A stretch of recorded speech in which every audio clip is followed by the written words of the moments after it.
Video kana keessatti wantoota lama isinitti agarsiisa. Tokkoffaa irratti kan isinitti agarsiisu bakka itti namaa bilbiltan yookaan immoo bakka phone call jedhamu kanarratti seeroo seentan akkuma asirratti argattan lakkoofsa 1 2 3 4 5 6 jedheetiin akkasi deema. Jalatti immoo dhaggeeffattoota kan qubeewwantu argama. Qubeewwan kunniin faayidaan isaa maalidha? Qubeewwan kanneen amma fakkeenyaaf lakkoofsa bilbilaa asirra barreessuu malee namni faayidaa qubeewwan kanneen namoonni baay'een hin beektanii soo faayidaa guddaa qabu jechuudha. Qubeewwan lakkoofsa jalatti argaman kunniin faayidaan isaanii maalidha kan jedhu har'a isinitti agarsiisa. Lammaffaa irratti immoo kan isinitti agarsiisu bilbila keessan irratti wanta itti fayyadamuu qabdan tokko isinitti agarsiisa. Innis dhaggeeffattoota kan power button yookaan immoo power button bilbila keessan ittiin cuftan kana al lama qofa tuquudhaan power button bilbila keessan irratti ni argama. Kan ittiin bilbila keessan off gootan jechuudha. Isa qofa al lama wal faana tuquudhaan aappii barbaadan akka isiniif banu gochuu ni dandeessan. Asirra deemtanii aappiiwwan hundayyuu soquudhaan banuun isin barbaachisu aappii ni filattanii fi aappii filatan san qofa akka isiniif banu gochuu dandeessan. Fakkeenyaaf TikTok akka isiniif banu yoo barbaadan TikTok irra godhatanii ergasii immoo power button al lama yeroo tuqxanitti TikTokiin haala kanaan isiniif banaa jechuudha. Salphumatti aappii TikTok keessa seenuu dandeessan. Isin Facebook filachuu fi dandeettan, Imo filachuu fi dandeettan, aappii barbaadan filachuu fi dandeettanii akka fakkeenyaatti. Fakkeenyaaf laayitiin bilbila keessanii akka ifu yoo barbaadan, fakkeenyaaf laayitiin yookaan immoo ibsaan bilbila keessanii akka ifu yoo barbaadan ibsachuu barbaadan jechuudha. Al lama qofa power button kilik gootanii ibsaanii filattanii fi ergasii power button al lama kilik gootan ergasii ifaan akkuma amma asirratti argattan isiniif ifaa jechuudha. Soo wantoota kanneen lamaan isinitti agarsiisa. Nageenya isin daganne. Assalamu alaikum warahmatullahi wabarakatuh. Ashama harka fuune akkam jirtan dhaggeeffattoonni YouTube channel Soofu Maraab. Bakkuma jirtanitti nageenyi kan jaalalaa fi kan kabajaa isin haadha qabachaa har'as video haaraan walitti deebinee jirra. Video kanarraa akka barattan abdiin qaba. Warroonni YouTube channel kanaaf haaraa taatan subscribe gochuudhaan gara maatiiwwan keenyaatti dabalamaadha. Video kana like share gochuudhaan hiriyoota keessaniin dhaqqabaadha. Video kana osoo hin jalqabin duraan dursitanii dhaggeeffattoota kan bilbila keessan irratti VPN keessan on godhadhaadha. VPN on godhachuun wantoota lamaaf isin gargaara. Tokko video kana qulqullinaan daawwachuudhaaf yeroo ta'u lammaffaa immoo anaafis qarqarsa guddaadha waan ta'eef VPN bilbila keessan irratti argamu on gochuudhaan video kana eegalaa. Amma gara barnootichaatti jalqaba irratti kan isinitti agarsiisu aappii phone jedhamu kana kan bakka itti namaa bilbiltanii kanarra yeroo seentan akkuma asirratti argattan bakka lakkoofsa itti barreessitan asirratti ni argama. Fakkeenyaaf akkuma asirratti argattan bakka lakkoofsa ittiin barreessitan keyboard kanarratti ni argama. 1 2 3 kan jedhee kan argamu jechuudha. Isa jalatti immoo qubeettu argama. Fakkeenyaaf lakkoofsa 2 jalatti Abacaa jettu jira. Lakkoofsa 3 jalatti immoo daa'eefaatu jira. Akkas jechaa deema jechuudha. Soo faayidaan qubeewwan kunniin maalidha kan jedhu har'a isinitti agarsiisa. Fakkeenyaaf kontaaktii keessan keessa yeroo seentan kontaaktiiwwan isin lakkoofsa bilbilaa namoota save godhatanii asirratti argattu. Salphumatti namoota kanneen kontaaktiiwwan keessan irraa barbaadanii bilbiluu fi osoo isin hin gaafatin keyboard kanarratti maqaa nama sanii barreessuudhaan salphumatti nama barbaadaniif bilbiluu dandeessan. Fakkeenyaaf lakkoofsa bilbilaa abbaa kootii ani Faazar jedhee qabadhee jira.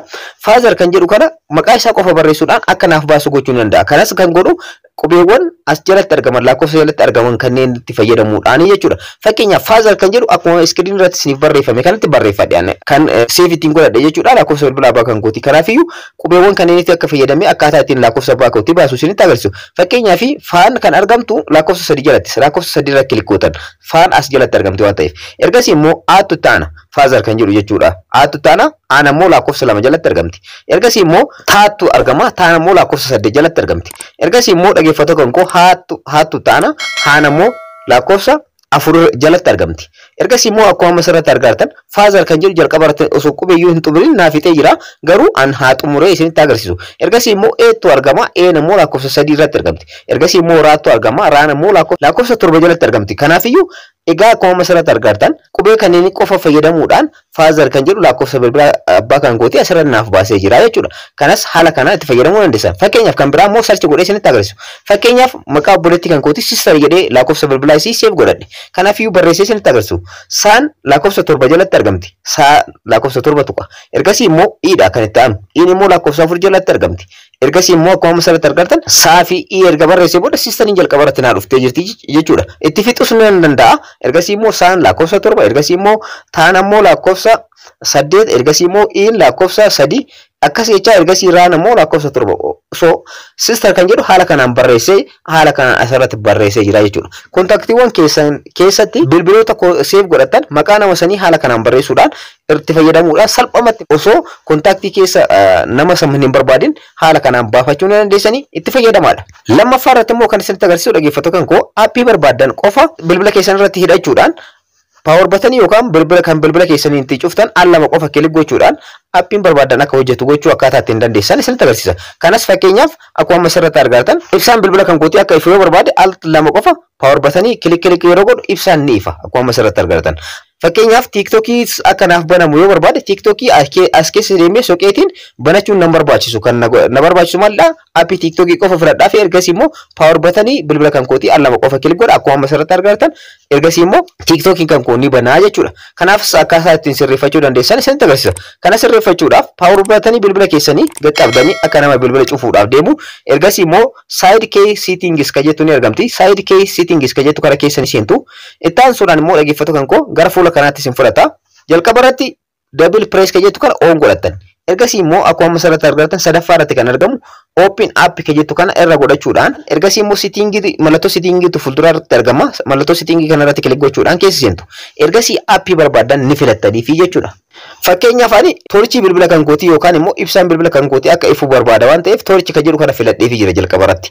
Torchii ka jedhu kana filadheefi jira. Akkuma asirratti argattan open app jalatti torchiitu filatamee jechuudha. Amma keessaa baanuuti isinitti agarsiisu. Egaa al lama jechuudha. Al lama dhaggeeffatu kan koo power button yookaan kan bilbila kan kootiin itti cufu al lama double press yeroo godhu yookaan al lama walitti aansee yeroo hin tuqutti al lama yeroo hin tuqitti jechuudha. Ibsaan bilbila kan kootiin ni ifaa jechuudha. So kilik yeroo gootan ibsaan akkuma asirratti argattan ifaa jira jechuudha. Isa kanas gara biraatti gara appii biraatti jijjiirachuu dandeessan. Appii barbaadan irra kaa'achuu dandeessanii appii sun akka isin banu gochuu dandeessan.